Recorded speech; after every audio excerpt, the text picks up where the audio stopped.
बच्चों, जो मैं आपको बताने जा रही हूँ उस कहानी का नाम है बुलबुल और अमरूद। सदियों पहले की बात है। एक बार एक बुलबुल को बहुत भूख लगी। वो भोजन तलाश करते करते एक अमरूद के पौधे पर जा बैठी और अपनी चोंच से अमरूद को तरने लगी। ऐसा करते हुए उसने उतने अमरूद खाए नहीं थे जितने की चोंच मार मार कर जमीन पर फेंक दिए थे। अमरूद के पौधे से इस तरह की बर्बादी सहन नहीं हुई। उसने बुलबुल से कहा, ओ बुलबुल, तुझ में और तोते में भला अब क्या फर्क रह गया है? वह भी खाता कम है और नष्ट ज्यादा करता है। तुम भी वैसा ही कर रही हो।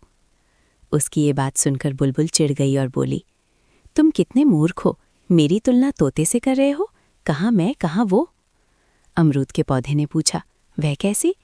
बुलबुल ने कहा, मैं अगर पेट भरने के लिए फल खाती हूँ तो साथ साथ तुम्हें मीठे गीत भी तो सुनाती हूँ, है ना?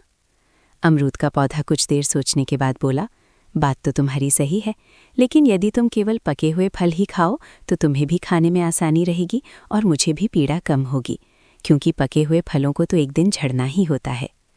बुलबुल को उसकी बात जंच गई और वो खुशी खुशी मान गई। उसके बाद वो पके हुए फल ही खाने लगी।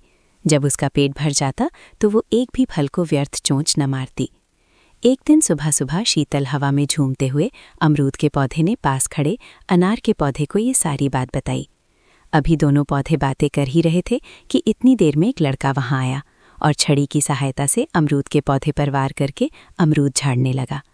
उसने कच्चे, अधपके और पक्के सभी तरह के कितने ही अमरूद झाड़कर जमीन पर गिरा दिए। फिर उनमें से जो पक्के और अच्छे लगे वह चुन लिए, बाकी वहीं जमीन पर गिरे रहने दिए और चला गया। उसके जाने के बाद अनार का पौधा बड़े दुखी मन से बोला, मित्र अमरूद, बात तो तुम्हारी ठीक है, पर जो बात बुलबुल को समझ आ गई वह बात इन मनुष्यों को कब समझ आएगी? अनार के पौधे की बात सुनकर आसपास खड़े दूसरे पौधे और उन पर बैठे पक्षी सोच में पड़ गए। ये लोक कथा आपको कैसी लगी? कमेंट में ज़रूर बताएं।